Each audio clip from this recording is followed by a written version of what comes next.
Welcome to 3 Count Commentaries. So I went to GCW The Old Me from April 23rd, 2022. A Saturday night at the wrestling matches. I did not have a problem with this. So, as usual, I'm going to give a short review of the show. I know many people don't really care about GCW. But I like to give, do different kinds of stuff. So on here, I'm going to talk about me going to this live show. So before I went to the live show, if you ever been on the east side of Detroit, where Harpo's is on this street called Harper, in Detroit. There's a lot of food places around there. So I stopped to get dinner, and I stopped to get I went to the Coney. I went and got a hamburger and some French fries. They put bacon on my hamburger, and I don't eat pork. So I was like, all right, this feels like a bad omen. This feels like a bad omen. Like, there was plenty of people coming in there. So, I think everybody kind of had the same idea. Get some fuel in your belly before the show starts. So the line for this show was longer than the line for the last one. The last show, which was GCW Most Notorious, I believe that was in January, or was it February? It's one or the other. And I went to that show too. But that show was surprisingly was packed from wall to wall. This show was a toned down version of that show. There wasn't as many stars on the roster on the show.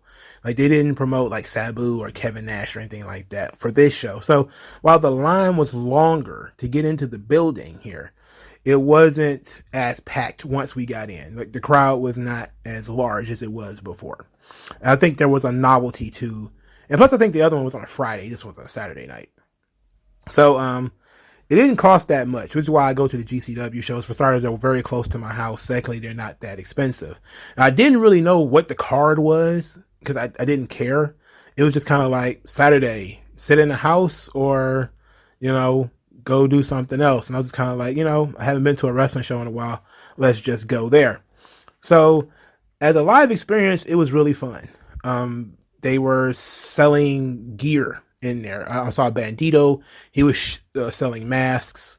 There was a couple of other people that was just kind of like milling around, like Tony Deppen and Gringo Loco. They was just kind of milling around, walking around amongst the people. Most people were trying to sell gimmicks, shirts or posters, a lot of posters and pins and stuff like that. Nothing major. I didn't buy anything. Once again, this time I actually did have cash, but I didn't see anything that I actually wanted. So I didn't get any mementos. Still didn't get a memento from a wrestling show yet. I'm still working on that.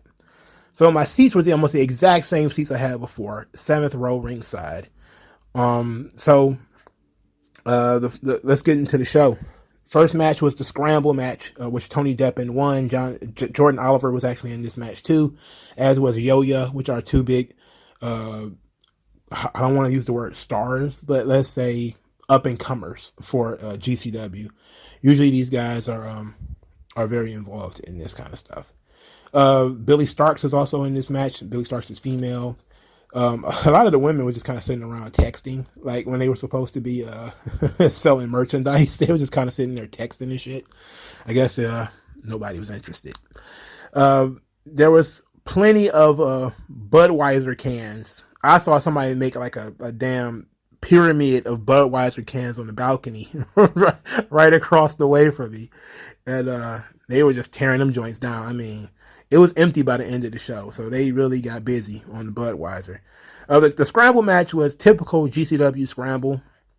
A lot of lighter weight people doing a lot of flips and crash wrestling and big spots and stuff like that.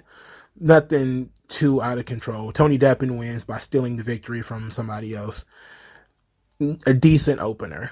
The crowd had incredible energy from the beginning. Again, I think the first Most Notorious was probably better on terms of energy, but the energy in this show was pretty good too. The second match was Alex Shelley versus Nick Wayne. Nick Wayne, if you don't know who that is the 16-year-old wrestling prodigy that was signed to AEW, even though he will not actually start wrestling there until after high school. I think they said he was going to be there until he was 18, which is pushing it. But Alex Shelley, of course, is basically a good showcase for Nick Wayne to put him in the ring with Alex Shelley and give him some experience. Alex Shelley is very good. I was watching this match, and I was wondering like why Alex Shelley never really got pushed beyond a certain point in Impact, knowing that his partner, who, you know, to me he's a little bit, at least he's more interesting than Chris Sabin, became world champion and continues to get pushed. You know, so it was kind of weird. Chris Sabin was working this same show, but working for Impact on a pay-per-view, and Alex Shelley is in middle of nowhere Detroit working with a 16-year-old. I don't know, man. Tale of two careers. I'm pretty sure both guys are happy though. So let's say that. Probably my favorite match of the night took place on the third match, was ACH versus Chris Dickinson. ACH, if you guys don't know, was in WWE. He was in NXT. The guy who firebombed his own career by claiming Triple H was a racist, and for some reason didn't get a chance to go anywhere else. Well, I think he did go to MLW. Then he kind of flamed out there too. He's a Ring of Honor guy, you know, pretty well liked. I can say this because I'm black, but I used to get him and Cedric Alexander mixed up all the time. But that kind of used to watch Ring of Honor, and they both used to be on there. I used to get him and Cedric Alexander mixed up all the time. They're just two flippy black dudes. But of course, I know who ACH is now. He was wrestling my favorite independent wrestler, who is Chris Dickinson.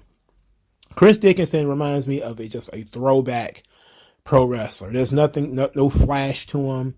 You know, it's very stripped down, and there's something very. He fits into what I would call the Bruce Willis archetype of what wrestling is. I put him in there with like John Moxley, you know, and Eddie Kingston. They're the average guy. They look average as hell, but there's something about them that makes them come across as being very cool and able to handle superhuman situations. So this match was a nice little play on the styles of the two guys, where ACH was really into the high flying stuff, you know, the agility, the speed stuff, and Chris Dickinson is a sort of hard hitting smash mouth classic pro wrestler. So I really had fun watching this match and really just kind of taking it in.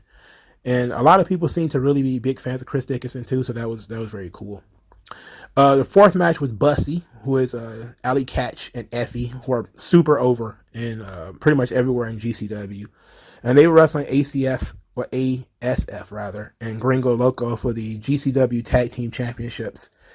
And Gringo Loco is also super over in GCW audiences. So this was a good wrestling match too. And I was okay with it, even though it was kind of this intergender shit where Ali Catch was wrestling. I mean, ACF is a really small guy. He's tiny. I'm talking like he probably makes Marco Stunt look like Andre the Giant. He's not a midget though. He's just tiny. He's just a painfully thin guy. And of course his whole deal was agility, which is Gringo Loco's thing too. Like Gringo Loco's whole gimmick is just that he's a sort of fat white cruiserweight. So he can do like all of the lucha stuff, but it's not a stereotypical luchador. And I was having fun with the match until Effie did his whole face fucking gimmick, you know, because Effie, who is Ned Flanders in fishnet tights, did his thing where he just rams his opponent's head into his junk, which gives off crazy Joey Ryan vibes. I mean, it doesn't hurt that he looks a lot like Joey Ryan too. Like him and Joey Ryan could probably be cousins. It doesn't help at all that he looks a lot like Joey Ryan, but that it gives me off such Joey Ryan vibes. I was just kind of like turned off. Busty wins the match. It was a crazy spot that actually won the match too. It was okay. The fifth match was Joey Janela versus Bandito. Bandito, very cool. I'm a big fan of his from Ring of Honor. He recently lost the Ring of Honor world title. He was the lineal champion. Had Jonathan Gresham running around as the champion because he had won the title at the last event. And then they did the ROH show under Tony Khan, and they put the belt on Jonathan Gresham to unify the two titles. And Bandito's kind of been the guy that really, he kind of always does the jobs. Like for a long time, people didn't even know he was a Ring of Honor champion because he would work these independent shows. And he would carry the title if he was going to win. If he was going to lose, he wasn't going to carry the title. And he lost a lot, during these days on the independents. But he is phenomenal. He is tremendous. But the Joey Janela audience is overwhelming because Joey Janela is a GCW original, quote unquote. So most of the audience was behind Joey Janela, even though Bandito is a much better wrestler and a much better worker. And Joey Janela worked heel here, so he was able to get some heat. There was an odd thing where a lot of the people who were also cheering Joey Janela was also chanting, "Fuck you, Joey." It was coming from the same section of people. And they were close enough to me where I know that it was the exact same people who were both cheering him when he came out and yelling, "Fuck you" later. Joey Janela wins the match with a sort of a cheap roll-up. So it wasn't like a dominant win at all. But Bandito got a lot of love at the end, so it was very cool.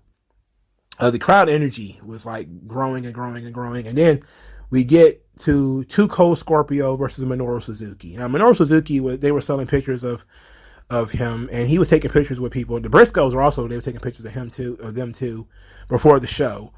And I didn't get any pictures with these guys because the lines were like super long. And the venue is not huge, but the lines were pretty decent for pictures with both of these acts. So Minoru Suzuki comes out first, and the crowd, super over, loves Minoru Suzuki. And I didn't have any idea what I was supposed to do. Like when everybody yells that Kaze Ninare or whatever, I know to do that, but I didn't know anything else about this shit. And I didn't participate because I was kind of like, I'm not really that big a fan of Minoru Suzuki.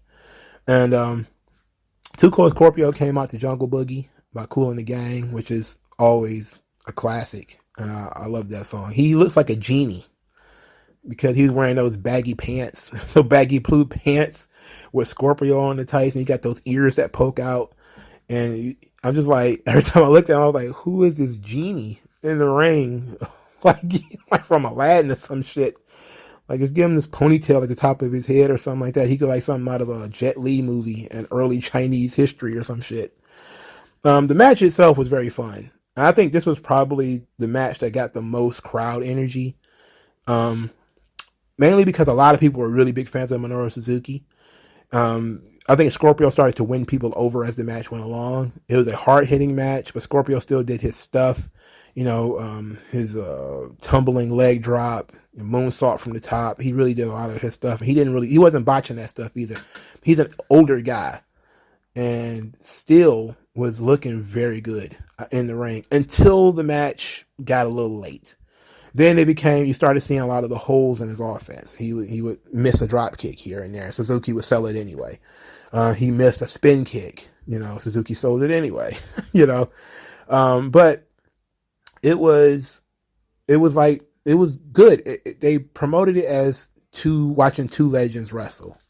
The collision of these legends and a clash of styles. That's kind of how it was promoted, and it came across that way.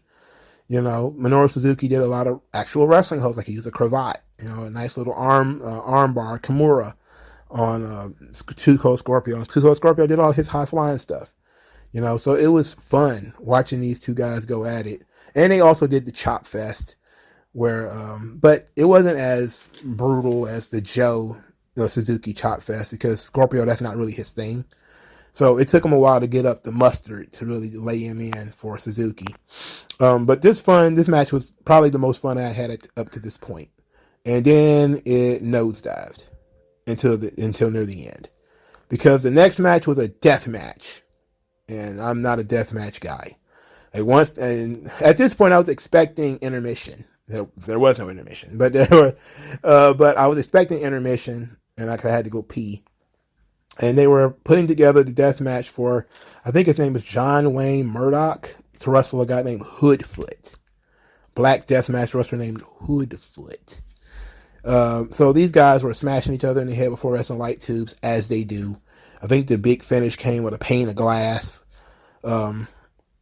I was just kind of like, okay. So then, the only storyline of the evening occurred as Alex Colon came out next, and he had been feuding with this John Wayne Murdoch fella, and John Wayne Murdoch got away from him. Late Alex Colon then wrestled another death match. So it's back-to-back death matches. And to tell you the truth, I couldn't tell these matches apart. Alex Colon won his match too. They both had death match titles, which I didn't realize until it was mentioned on by the wrestlers. So the wrestlers are, yelling at each other, yada yada yada. And Alex Colon says that he's ready to do another one. He's hitting himself in the head with fluorescent light tubes, of course, showing that the light tubes don't mean anything. They don't do anything. It's just, it pops, and that's interesting, and that's about it. In any event, he challenged John Wayne Murdoch to a title-for-title match right then and there. John Wayne Murdoch instead says, okay, I'll give you a title match, title for title, or you can go to the Tournament of Survival, which is the big death match tournament that they do. And you can four-peat in that, and you can win that one again, but you can't do both. The crowd was, of course, big on the yelling, four-peat, four-peat. In my section, it was, at least. There was people that was really big on Alex Colon going into the four-peat and calling Murdoch a pussy. And I think that was fun because he was selling it as he was talking. So that was fun. In the end, Alex Colon accepted the cage match. So they're going to have a cage of survival, a cage death match at some point in the future. I won't be there, so I don't know. But the main event, and this is when things really picked up because I was actually quite tired. After Two Cold Scorpio and Minoru Suzuki, I was like, all right, I don't know what's left. Like, that's the only match I really knew was on the show. And they were saying, like, okay, we need you guys to give up your seats. I was like, give up my seat? And they was like, so we can move the scaffolds into place. Oh, like, scaffolds?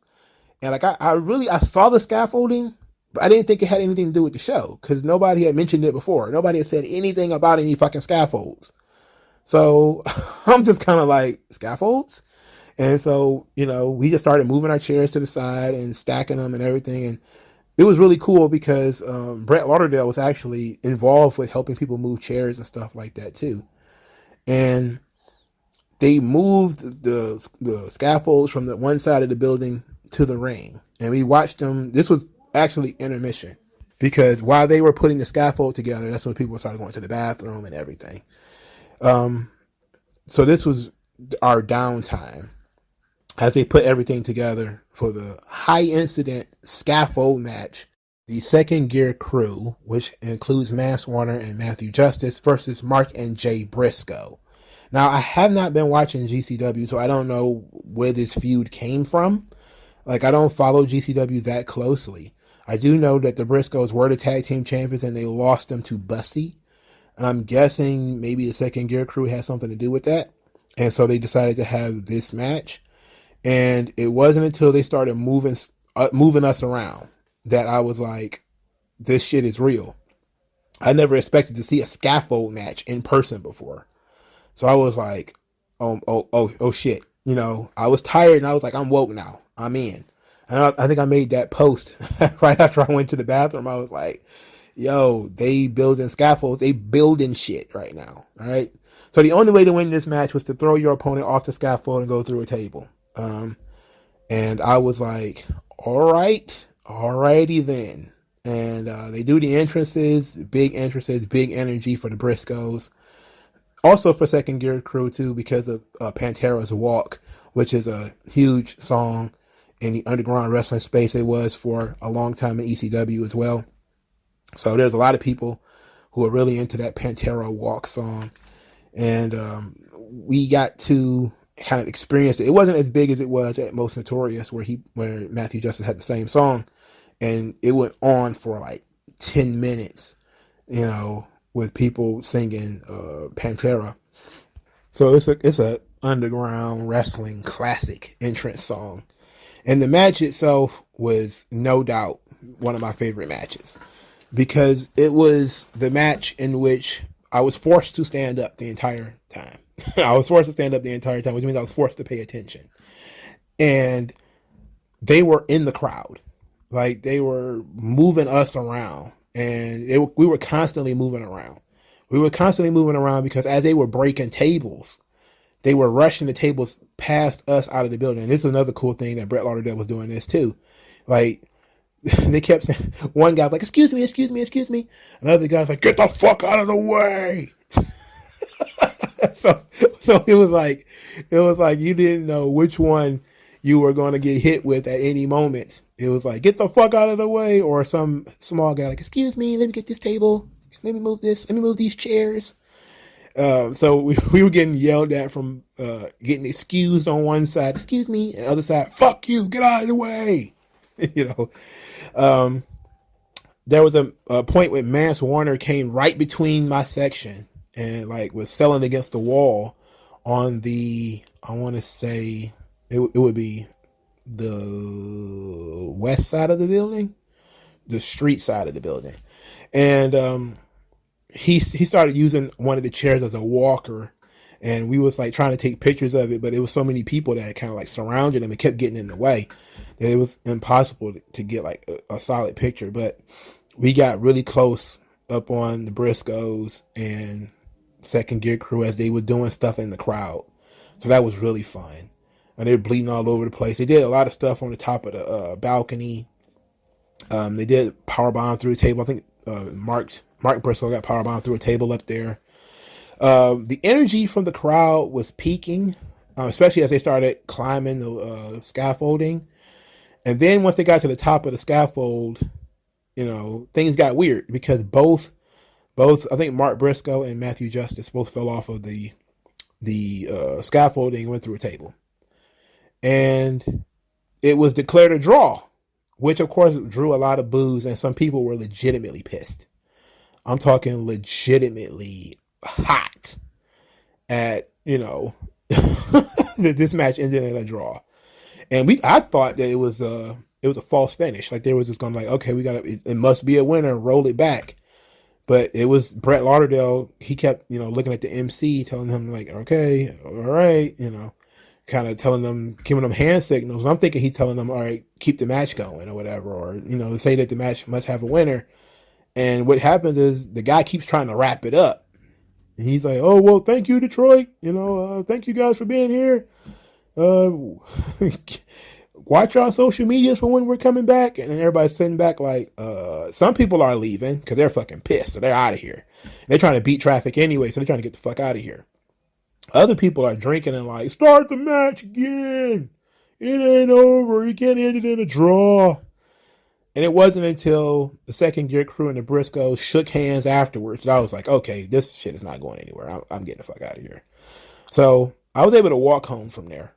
I didn't have any drinks. But to tell some funny stories about what took place in the building, there was a very excited white dude who was sitting right in front of me. He was wearing a mask the entire time.